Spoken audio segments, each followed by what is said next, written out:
Saber Direito desta semana, você vai aprender mais sobre o direito militar. Durante as 5 aulas, o professor Fernando Teles vai abordar questões sobre a Polícia Judiciária Militar, a ação penal militar, os processos em espécie, a prisão e a liberdade, além de explicar recursos no Código de Processo Penal Militar. Veja a aula 4.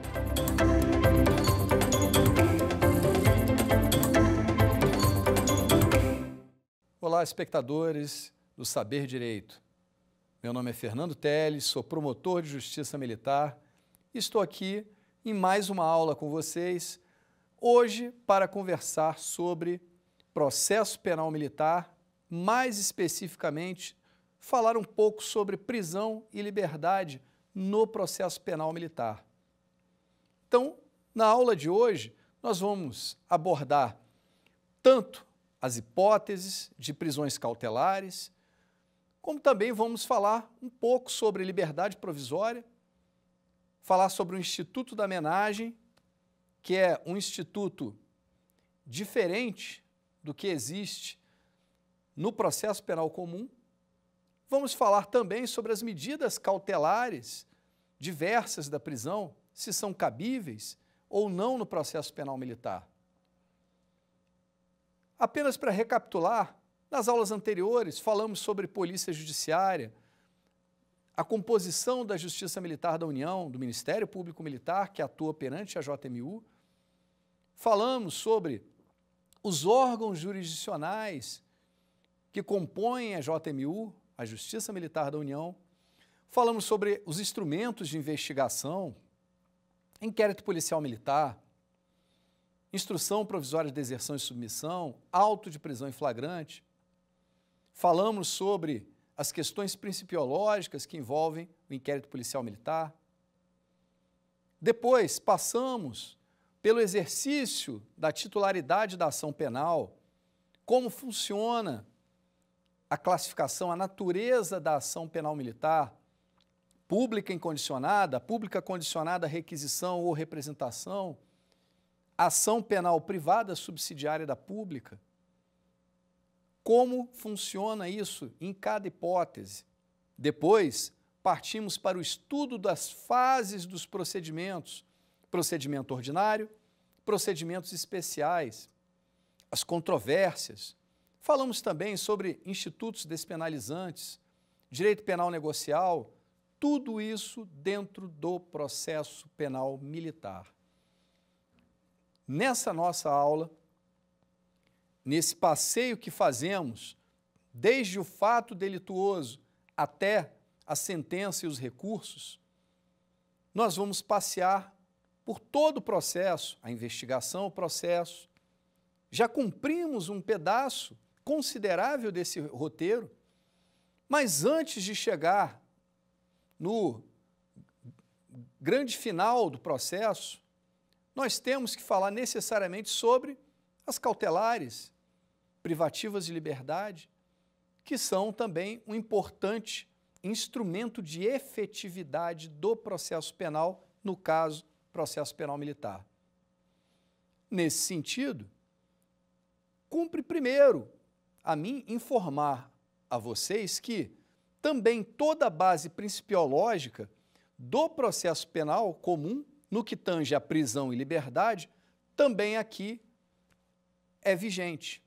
Também aqui nós temos. Então, a questão da razoável duração do processo, que tem uma relação íntima com o fato de, por exemplo, o indivíduo estar sob o manto de uma prisão cautelar, de uma prisão preventiva, né, durante um tempo considerável, mesmo com o advento de um processo.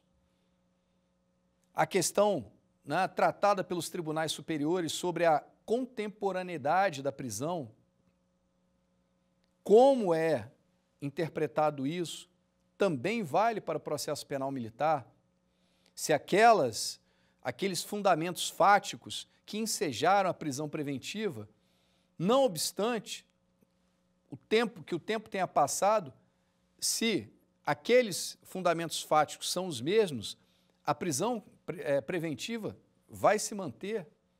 Se não houve a mudança no panorama fático, a mudança no panorama de comportamento daquele acusado, por exemplo, a custódia permanecerá, irá perdurar. A vedação, antecipação de pena, toda a base principiológica do processo penal comum, aqui vale também.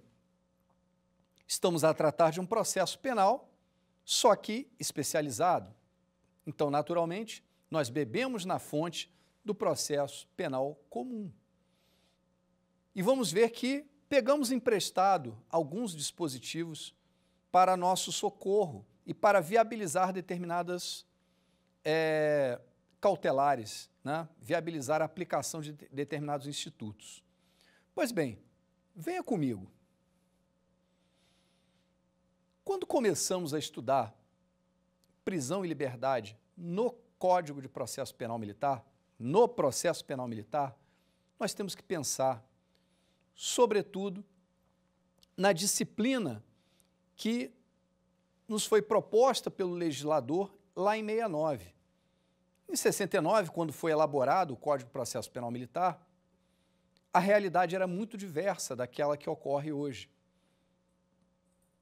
As prisões não eram tão superlotadas, e aqui existe uma evidente crítica que, na minha opinião, deve se voltar mais para a questão da falta de investimento no sistema prisional. Para depois se pensar, feito o investimento, se há de fato, né, um hiperencarceramento ou não.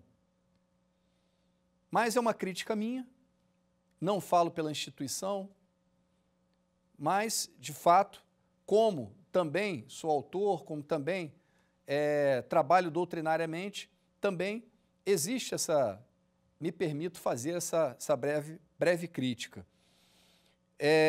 Hoje nós temos um índice de efetividade muito baixo quando comparado a alguns países.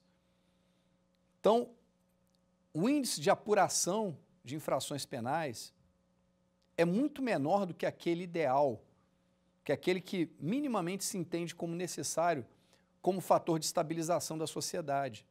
Razão pela qual, se hoje alguns aduzem que existe vamos dizer, uma mania, né, ou um hábito de prender, na verdade, muita gente ainda deveria estar presa, porque não apuramos a contento sequer metade das infrações penais que nos são submetidas ao escrutínio, à investigação.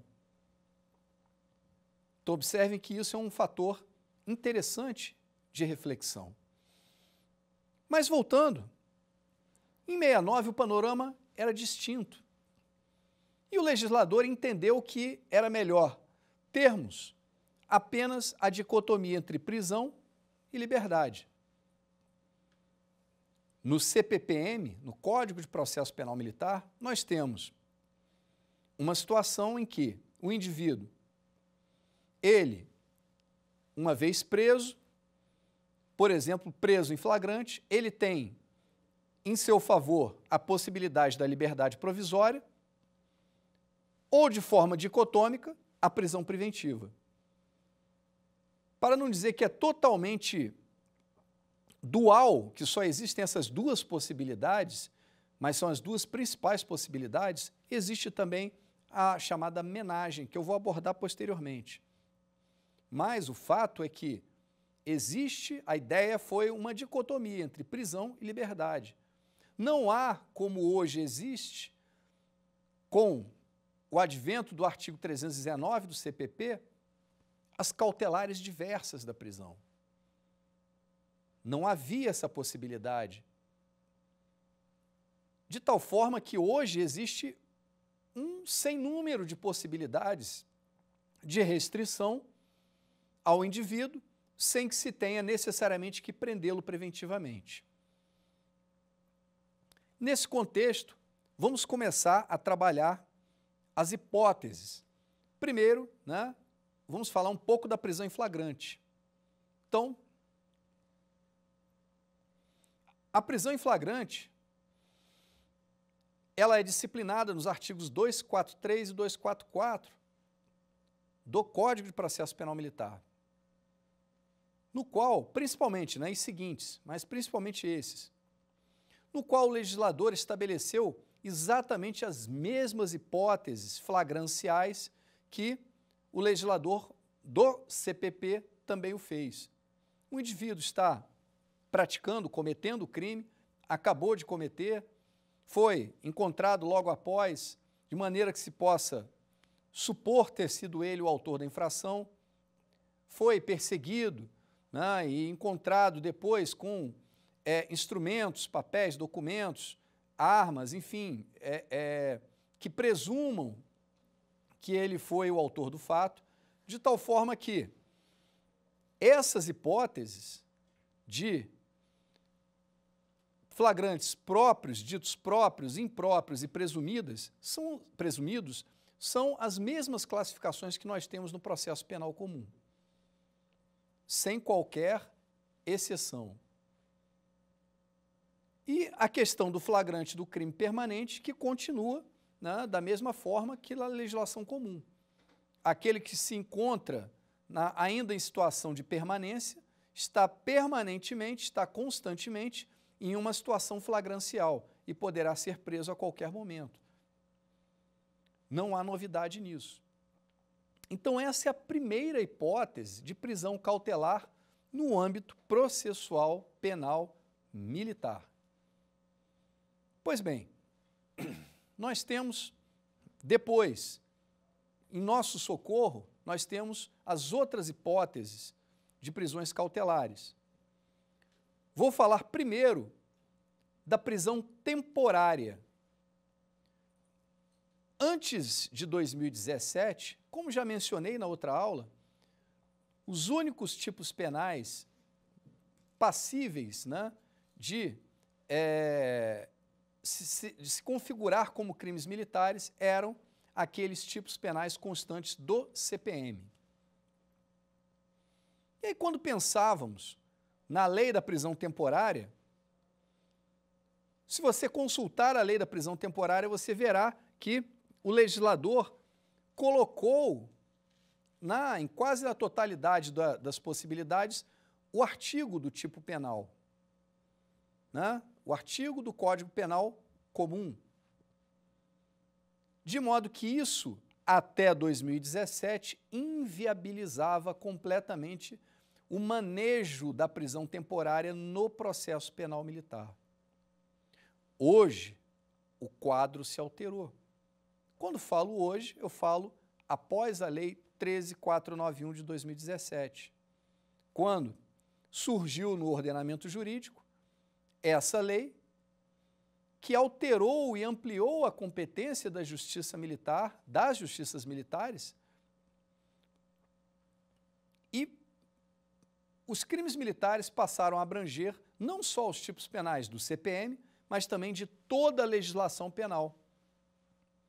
Nesse sentido, eu posso ter, hoje, uma prisão temporária no âmbito processual penal militar. Embora, em particular, em especial, na minha opinião, eu entendo que a prisão temporária, ela já não não tem aquela efetividade que tinha, mas eu entendo que é um instrumento à disposição. E naquele, seja pelo manejo de um crime, um tipo penal da legislação penal comum, seja pela menção ao tráfico ilícito de entorpecentes ou à tortura, enfim, e dessa forma, basta que a conduta seja enquadrada em um dos tipos penais ali, ou do tráfico, ou da tortura, enfim, que não se mencione necessariamente o tipo penal, o artigo do CP, por exemplo, do CPB, do Código Penal Brasileiro, é viável termos a prisão temporária no âmbito processual penal militar também. Então, hoje, basta que saibamos que aquela conduta permite o enquadramento em algum dos tipos previstos lá na lei da prisão temporária. com as devidas cautelas. Porque, observe, embora aqui não me caiba fazer um mergulho muito profundo na questão penal, mas é interessante mencionarmos, um pequeno parêntese, mencionarmos, né, como funciona o conflito de leis penais nesse caso. Imagine que tenhamos um tipo penal com a mesma redação no CP e no CPM. A opção é pelo CPM, não é pelo CP, em face do princípio da especialidade. Quando o núcleo do tipo é distinto no CPM e no CP, a depender da situação, podemos nos valer do tipo penal do CP. Eu dou um exemplo. O tráfico de entorpecentes da Lei de Drogas, da Lei 11.343 de 2006, lá no seu artigo 33, existem vários núcleos do tipo, vários verbos da conduta que coincidem com aqueles previstos no CPM. Portanto, maneja-se o CPM. E o CPM não está na lei da prisão temporária. Porém, os verbos importar e exportar, por exemplo, não estão previstos na legislação castrense, penal militar. Razão pela qual podemos nos utilizar desses dois verbos e nos utilizar do artigo 33 da Lei de Drogas, da Lei 11.343, configurando o tráfico. E aí isso viabiliza, por exemplo, nesse caso, a prisão temporária. Então, basta que tenhamos, por exemplo, um núcleo do tipo distinto do tipo previsto no CPM. Basta que tenhamos um crime previsto na lei de prisão temporária que não tenha seu par na legislação penal militar. Sim, aí poderemos utilizar a prisão temporária. Então, a prisão temporária é apenas um dos instrumentos que antes não estava disponível e agora está, por conta da alteração legislativa. Na verdade, foram duas grandes alterações, a Lei 13.491, de 2017, que ampliou a competência, modificando a redação do inciso 2º do artigo 9º do CPM, e a Lei 13.774, de 2018, que alterou a organização da Justiça Militar da União. Alterou a Lei 8.457, de 92, por exemplo, substituindo a nomenclatura juiz-auditor por juiz federal da Justiça Militar, por exemplo, viabilizando o julgamento monocrático, processo e julgamento monocrático dos civis, trazendo para o juiz federal da Justiça Militar monocraticamente o processo e julgamento do habeas corpus, da ação de habeas corpus, em desfavor, impetrado em desfavor de ato de autoridade de polícia judiciária militar, portanto, no âmbito de uma apuração de crimes militares, certo? Então, isso é muito importante. Vamos voltar para as outras espécies, né, de prisão cautelar que nós temos no processo penal militar. Venha comigo. A próxima possibilidade é a prisão preventiva. Prisão preventiva que vocês certamente já estudaram no processo penal comum, ou, para quem está na graduação, talvez esteja ali, né, a estudar atualmente. E talvez isso até tenha trazido você para ver como funciona o processo penal militar. E, na verdade, a disciplina é muito similar. Vamos analisar, inclusive, as distinções entre a prisão preventiva no CPP e a prisão preventiva no CPPM. Para isso, eu vou trazer a disciplina do CPPM para que você possa fazer o devido confronto entre um instituto em uma situação e na outra. Então, observe. A prisão preventiva no CPPM está regulada principalmente nos artigos 254 e 255 254, 255 do Código de Processo Penal Militar, no CPPM. E essa prisão preventiva, ela possui os mesmos fundamentos, os mesmos pressupostos do processo penal comum. Se não, vejamos, o artigo 254, eu vou ler para que você compreenda. A prisão preventiva pode ser decretada pelo auditor, que era o nome anterior, juiz auditor era o nome anterior do juiz federal da Justiça Militar, ou pelo Conselho de Justiça, tanto faz, permanente ou especial, de ofício, a requerimento do Ministério Público ou mediante representação da autoridade encarregada do inquérito policial militar, em qualquer fase deste ou do processo, concorrendo os seguintes requisitos, ou os requisitos seguintes: prova do fato delituoso, indícios suficientes de autoria. Na verdade, alguns aduzem ser exatamente os mesmos requisitos da justa causa, da denúncia. Eu entendo que não são exatamente os mesmos, porque para a prisão preventiva basta que tenhamos indícios suficientes. Talvez ali a densidade dos indícios seja um pouco menor do que aquilo necessário, aquilo que é necessário para o oferecimento da denúncia. De toda forma, a partir do ponto em que é decretada a prisão preventiva em sede de investigação, tudo muda, tudo corre mais rapidamente. O relógio não ajuda o Ministério Público, né? Porque o prazo se torna mais exíguo, ficando em 5 dias, e não mais 15, prorrogáveis, etc. Em 5 dias, o juiz exercerá o seu controle sobre esse prazo, instará o Ministério Público a oferecer denúncia, muito provavelmente, sob pena até mesmo de relaxamento dessa prisão por um excesso de prazo.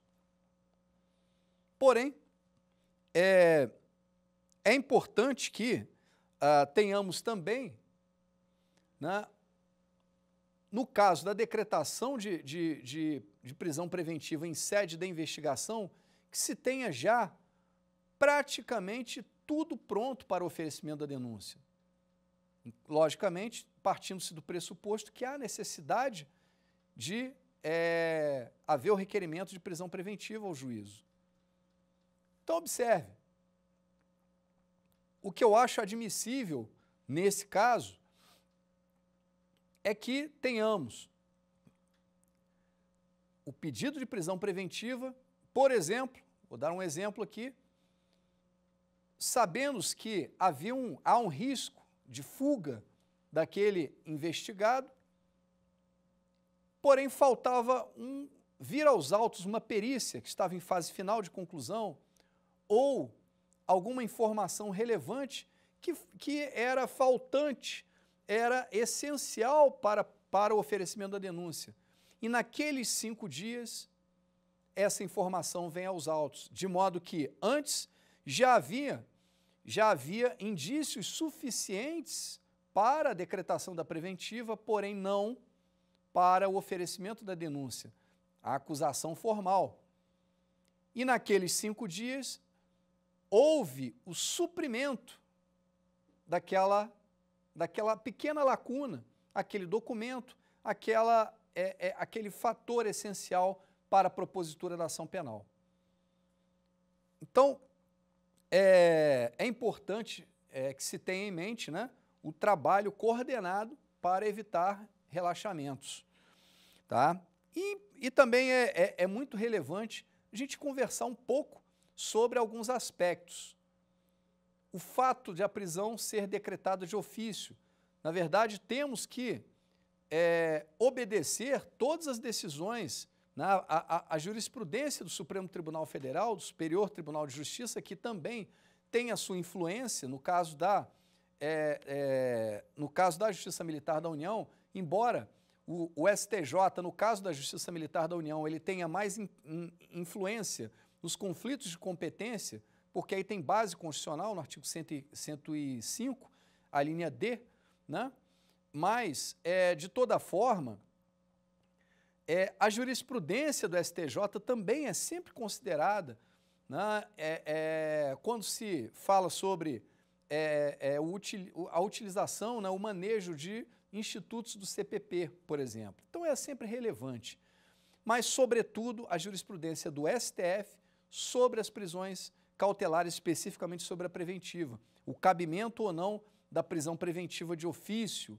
Então, tudo isso deve ser considerado, né? Embora a lei diga que pode, né? Mas temos que ter atenção ao sistema acusatório, ao respeito ao sistema acusatório. A iniciativa do juízo ela é um pouco mais limitada, né? Não é que o juiz tenha que ser um mero espectador da ação penal, longe disso. O juiz ele é um gestor do processo, ele não pode ser um mero espectador das partes, né? Mas realmente sua iniciativa probatória é muito exígua, muito estreita, né? E a sua iniciativa também é mais estreita, certo? Pois bem, retomando aqui a questão da prisão preventiva, no que tange ao artigo 255 do CPPM, né, do Código de Processo Penal Militar, nós temos uma grande diferença para o Código de Processo Penal Comum. Quando observamos as hipóteses de decretação de prisão preventiva, nós veremos que no âmbito do CPP, nós temos, por exemplo, uma violação à ordem econômica. No CPPM não temos. Em contrapartida, temos a violação das normas de hierarquia e disciplina. Então, observe, o CPPM ele tem hipóteses de decretação de preventiva que são adequadas à realidade do processo penal militar. E muito cuidado, porque não podemos... professor, mas será que o Ministério Público poderia, ante a ausência, por exemplo, da violação à ordem econômica, no CPPM, poderia se valer por analogia do CPP e requerer a decretação da prisão preventiva com base na violação, no risco à ordem econômica? Eu penso que não, de forma alguma.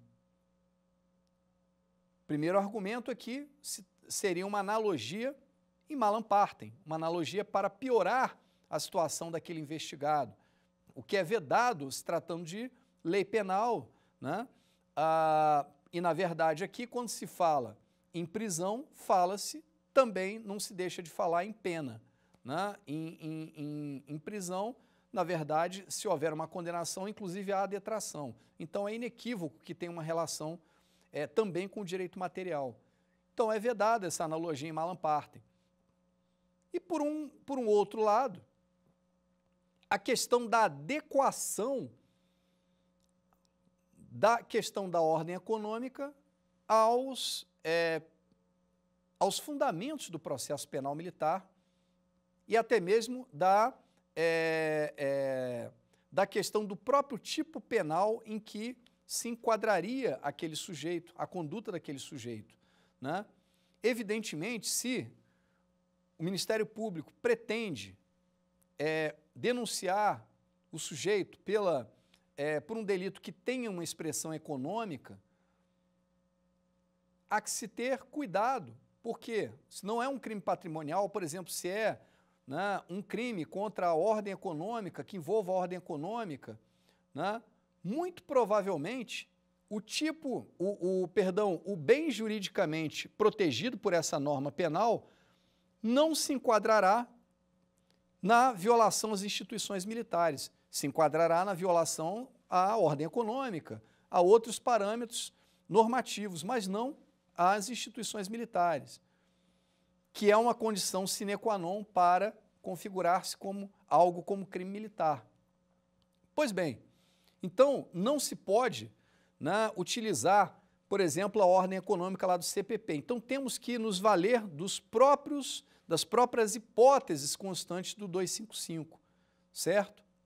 Pois bem, então, vamos analisá-las. No artigo 255, nós temos 5 hipóteses.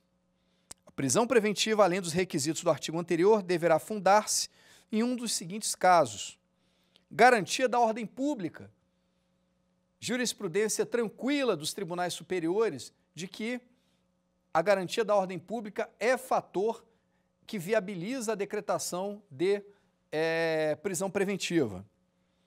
Conveniência da instrução criminal. Então, o indivíduo ele está ali a perturbar, a influenciar testemunhas, ameaçar, coagir, né, testemunhas, tentar corromper, etc. Então, está a turbar aquela instrução criminal. Poderá ser decretada preventiva em seu desfavor. Periculosidade do indiciado ou acusado. A linha C do 255, eu entendo que não foi recepcionada, com todo respeito a quem entende de forma diversa, porque a periculosidade, na verdade, está ali, quando relacionada à ordem pública, ao mal que aquele sujeito poderia, se livre, causar à sociedade, está abarcado na ordem pública. De outra forma, seria uma antecipação de pena, o que é vedado pela nossa Constituição, pelas normas principiológicas da nossa Constituição. Segurança da aplicação da lei penal militar, quando se verifica que o indivíduo de fato pretende se subtrair à ação da lei penal militar, fugir, criar um embaraço para a efetividade de uma condenação, começou cumprindo os atos processuais e depois não mais apareceu, por exemplo, foi decretada sua revelia, corretamente, legalmente, legitimamente intimado para notificado para um ato futuro, deixa de comparecer, não apresenta uma justificativa, nem sua defesa consegue falar com ele. Então, é uma indicação, um indicativo de que aquele indivíduo talvez tenha a finalidade de frustrar a aplicação da lei penal militar e poderá, em seu desfavor, ser decretada a preventiva. E, por fim, um elemento distintivo para o CPP: exigência da manutenção das normas ou princípios de hierarquia e disciplina militares, quando ficarem ameaçados ou atingidos com a liberdade do indiciado ou acusado. Aqui existe um porém. De certa forma, isso é sim uma antecipação de pena, porque revela uma vontade de o legislador coibir uma violação à hierarquia e disciplina pela conduta. Porém, o próprio STM já definiu que é uma causa válida para a decretação de prisão preventiva, porque não se confunde com o fato praticado, mas sim com o comportamento daquele indivíduo durante a investigação ou processo. Por exemplo, concitando todos contra a apuração, né, mudando, invertendo questões disciplinares hierárquicas, turbando o cotidiano daquela OM, daquela organização militar. E o STM já deferiu, né, a despeito de recursos, de impugnações, já deferiu prisões preventivas com o fulcro no 255, a linha E do CPPM. Pois bem, perdão, temos aqui também o próximo instituto relacionado com prisão e liberdade, que é a chamada menagem. A menagem, né, segundo o professor Cláudio Amin Miguel, trata-se de uma espécie de homenagem, né, uma espécie de concessão para o indivíduo que teria pressupostos cumpriria pressupostos para a prisão preventiva, estaria em uma das hipóteses de incidência, porém, quando esse delito se enquadra em determinados requisitos e o comportamento do indivíduo é adequado e pode-se indicativo de que não turbará, né, a lei processual penal, a investigação, o processo, pode ser concedido esse instituto, que é o Instituto da Menagem. A menagem, ela tem a finalidade de colocar aquele sujeito numa posição intermediária entre a liberdade plena e a prisão. É uma medida restritiva de liberdade, não privativa de liberdade. De tal forma que ela é regulada, venha comigo, nos artigos 263 e seguintes do CPPM. Vamos ver aqui o que fala o artigo 263. A menagem poderá ser concedida pelo juiz nos crimes cujo máximo de pena privativa da liberdade não exceda 4 anos, tendo-se, porém, em atenção à natureza do crime e os antecedentes do acusado. Fundamentalmente os antecedentes. Quem é aquela pessoa? Quem é aquele militar? E a menagem, ela tem a possibilidade de ser uma menagem em quartel e a menagem em residência. Para o civil só existe, via de regra, a menagem em residência. Eu confesso a vocês, querido espectador, que eu nunca vi uma menagem a civil, já vi a militar muitas, mas a civil não. De toda forma, o Código preceitua que em alguns casos poderia um indivíduo ficar em menagem em um estabelecimento militar, situação com a qual eu discordo. O civil, ele sempre fica custodiado fora de unidades militares. Unidade militar, ela se presta exclusivamente a custodiar os militares, até porque é uma prerrogativa do militar, de acordo com o Estatuto dos Militares, Lei 6.880 de 80, ficar custodiado em uma unidade militar, respeitado ali a hierarquia entre ele, o comandante. Se for, né, um tenente-coronel, a unidade militar for um comando de major, por exemplo, esse tenente-coronel terá que ser colocado em alguma outra unidade militar com o comando pelo menos de um tenente-coronel mais antigo ou de um coronel, ou daí para cima, oficiais generais. Né? Então, a menagem, ela é principalmente relacionada à questão dos antecedentes. Então, às vezes, é um bom militar. O militar errou, praticou uma conduta delitiva, com o máximo da pena privativa de liberdade, não excedente a 4 anos, de modo que aquelas condições indiquem que ele pode permanecer na situação da menagem e não totalmente preso, uma situação de restrição de liberdade e não privação de liberdade, então é concedido. E como é operacionalizada essa menagem? Como é que funciona a menagem? Né? Quando se trata de menagem em quartel, o comandante, chefe ou diretor, o dirigente daquela organização militar, daquele quartel, o comandante, ele é consultado pelo juízo, né? O juiz federal da Justiça Militar, ou juíza federal da Justiça Militar, enviará um ofício, né, para que intimará essa autoridade militar para que ela se manifeste, essa autoridade militar, esse comandante, quanto à conveniência da permanência daquele sujeito como numa situação de menagem no seu quartel. Entendo que, embora haja essa opinião da autoridade administrativa, ela não vincula o juízo. Mas, de fato, todas as vezes que eu vi manifestações contrárias por parte do comando, né, normalmente o juiz segue essa linha. Né? Mas, das duas formas, quando não concorda de certo modo, é pior porque o indivíduo fica preso na unidade militar, né, é concedida a prisão determinada a prisão preventiva ou a soltura, a liberdade provisória, que em certos casos pode ser pior para aquele comandante porque o indivíduo praticou uma violação à hierarquia e disciplina e ficou solto. Então, isso na questão, né, do dia a dia, a tropa não compreende bem isso.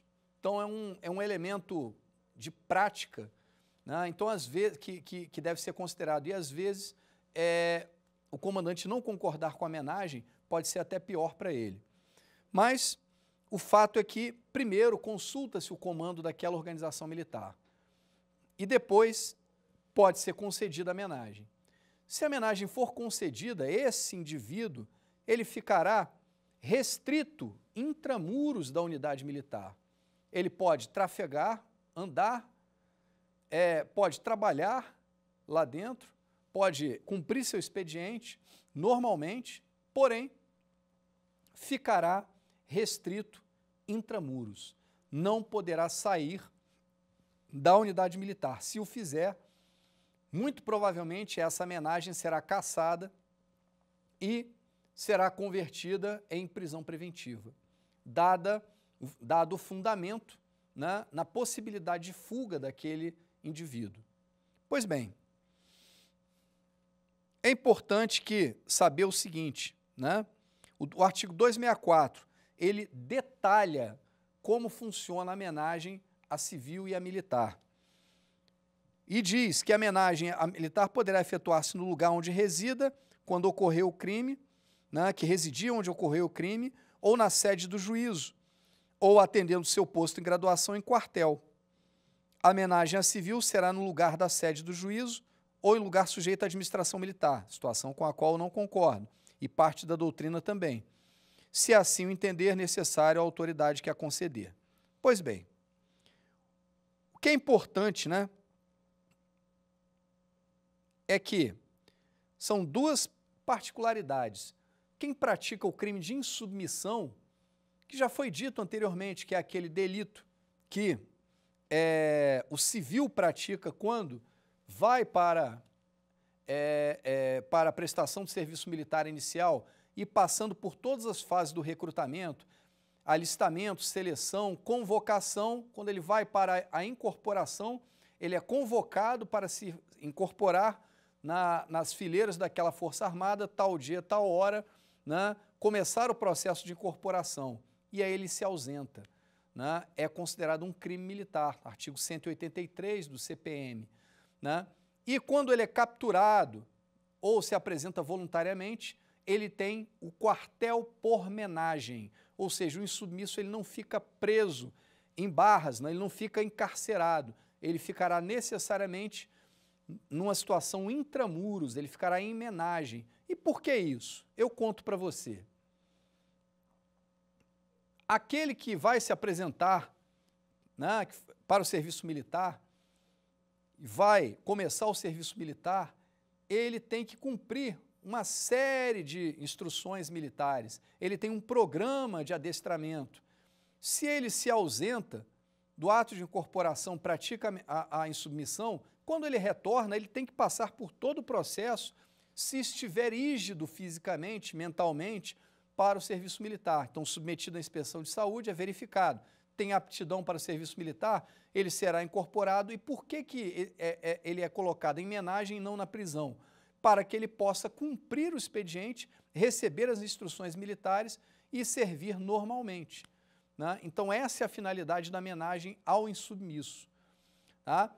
E quando essa homenagem é cassada? Ela é cassada ou cessa quando o indivíduo viola suas condições, né? Quando ele não comparece para um ato para o qual foi intimado, quando ele sai do limite intramuros daquela unidade militar, ou quando sobrevém a sentença condenatória, mesmo que antes do trânsito em julgado. Então, mesmo que antes do trânsito em julgado,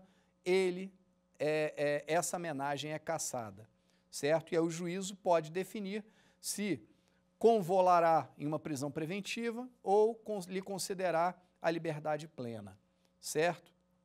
Pois bem, vem comigo aqui.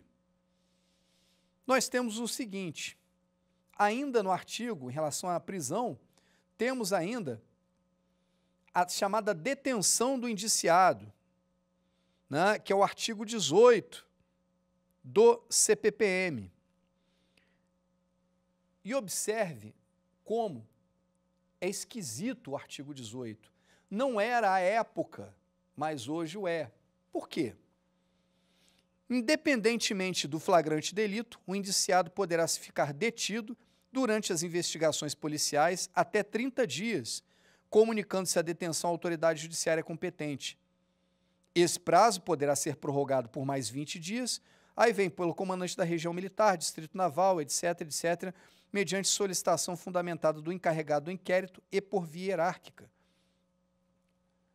Observe que aqui nós temos uma prisão decretada por alguém que não é juiz, submetendo-se a um controle posterior e sem fundamento de cautelaridade. Ou seja, é uma prisão que, a meu sentir, é uma prisão inconstitucional. E por outro motivo também o é. Se observarmos o artigo 5º, inciso 61 da Constituição Federal, ninguém será preso senão em flagrante delito ou por ordem fundamentada de autoridade judiciária competente, salvo nos casos de transgressão militar ou crime propriamente militar, vírgula, definidos em lei. Não há lei que defina o que é crime propriamente militar, que seria a hipótese aqui que autorizaria a prisão independente de ordem judicial ou de flagrante. Observe que o artigo 18 ele fala independentemente de flagrante delito, ou seja, não é prisão decorrente de flagrante, não é prisão por ordem judicial, porque o artigo diz que preceitua que a análise judicial é depois, é posterior, ao ato da prisão. É um controle postergado, não um controle prévio. O controle prévio, ele existe quando se pede a prisão preventiva ou temporária do sujeito. O controle posterior, ele só é viável na prisão em flagrante. Mas aqui não é o caso de flagrante. Então, o artigo 18 é uma prisão determinada pelo encarregado do inquérito. Ou seja, a meu sentir, um absurdo. Mas existem vozes, né, no sentido de que, existem entendimentos, no sentido de que teria sido recepcionado. Mas não há lei que diga o que é crime propriamente militar. Então, são dois os fundamentos. E existe um terceiro fundamento ainda, que é a razoabilidade sob o prisma da proporcionalidade. Por quê? Trata-se de uma prisão de 30, podendo chegar a 50 dias, 30 mais 20. Ora, a prisão temporária, por exemplo, que ela tem um controle jurisdicional estreito sobre ela é 30 mais 30 em caso de crimes hediondos ou equiparados. Então, observe a gravidade. Praticamente, a autoridade administrativa decreta uma prisão por 30 mais 20 dias, com controle jurisdicional posterior, quase no mesmo prazo que uma prisão que tem hoje, principalmente após a ação direta de inconstitucionalidade ajuizada perante o Supremo Tribunal Federal, que impôs 5 requisitos fundamentais para a decretação de temporária. Então, a prisão temporária ela é repleta de condicionantes. Então, o artigo 18 seria uma prisão com quase o mesmo tempo da prisão temporária para hediondos e sem qualquer controle prévio. Então, é um completo absurdo, certo? Então, pessoal, essas são as modalidades de prisão que nós temos ou de restrições de liberdade. Tá? Muito bem. Quando nós chegamos agora na questão da liberdade provisória, tá? E vamos chegar aqui no artigo 270. Perdão. No artigo 270, o artigo 270 do CPPM, ele deve ser lido à luz da Constituição. Então, vamos observar o artigo 5º, inciso 66 da nossa Carta Maior, nossa Lei Maior. e prevê que ninguém será levado à prisão quando couber liberdade provisória, com ou sem fiança. A fiança não é um instituto presente no Código de Processo Penal Militar e no processo penal militar. Não há liberdade com fiança, liberdade provisória com o instituto da fiança. Toda liberdade provisória no processo penal militar é feito sem fiança, de forma incondicionada. De modo que se o sujeito violar ali, der causa a uma das hipóteses de preventiva, poderá ser concedida a preventiva, certo? Então, hoje o que nós temos é exatamente isso. Cabendo a prisão, cabendo a liberdade provisória, ou seja, quando não estão presentes os requisitos da preventiva, é mandatório conceder-se a liberdade provisória. E também o artigo 270, né, que aqui eu mostro, o artigo 270, ele já fala que o sujeito ele pode se livrar solto, né, independente de qualquer perquisição, né, nas infrações penais que não têm pena privativa de liberdade ou naquelas que, infrações culposas, exceto aquelas dos crimes contra a segurança externa, né, ou alguns que são mencionados aqui no parágrafo único, a linha B do 270. Mas, de toda sorte, o fundamento constitucional é mais importante, certo? E para terminar o conteúdo da nossa aula, é importante mencionarmos também o cabimento ou não das medidas cautelares diversas da prisão. Hoje, existe uma dicotomia doutrinária sobre o cabimento dessas medidas. Uma corrente que defende que, como se trata de uma analogia in bonam partem, poderia se valer do artigo 3º, a linha A do CPPM, para buscar no artigo 319 do CPP as medidas cautelares diversas da prisão.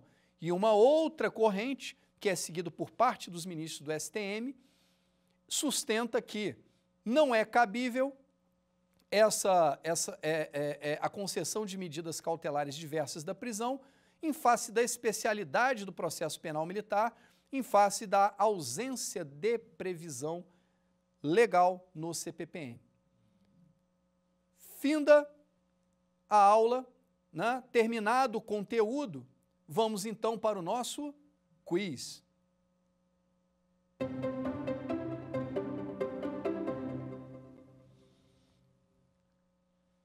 Primeira questão. Sobre a prisão no processo penal militar, pode-se afirmar que, opção A, somente admite a prisão em flagrante. Opção B, admite a fiança em casos de liberdade provisória. Opção C, o CPPM não contempla as medidas cautelares diversas da prisão. Opção D, o CPPM contempla a preservação da ordem econômica como fundamento da prisão preventiva. Vamos à resposta. Resposta correta, opção C. Segunda questão. Sobre a prisão preventiva, no processo penal militar, pode-se afirmar que, nas ações penais originárias perante o Superior Tribunal Militar, a decretação compete ao relator. Opção B, poderá ser decretada mesmo que caiba liberdade provisória. Opção C, a razoabilidade não é um fator principiológico relevante na prisão preventiva. Opção D, nas ações penais originárias perante o Superior Tribunal Militar, a decretação compete ao presidente. Vamos para a opção correta. A correta é a opção A.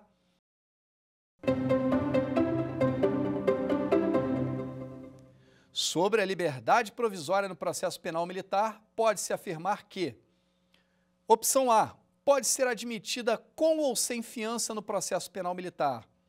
Opção B, alternativamente à prisão, pode ser admitida a menagem, cumpridos os requisitos legais.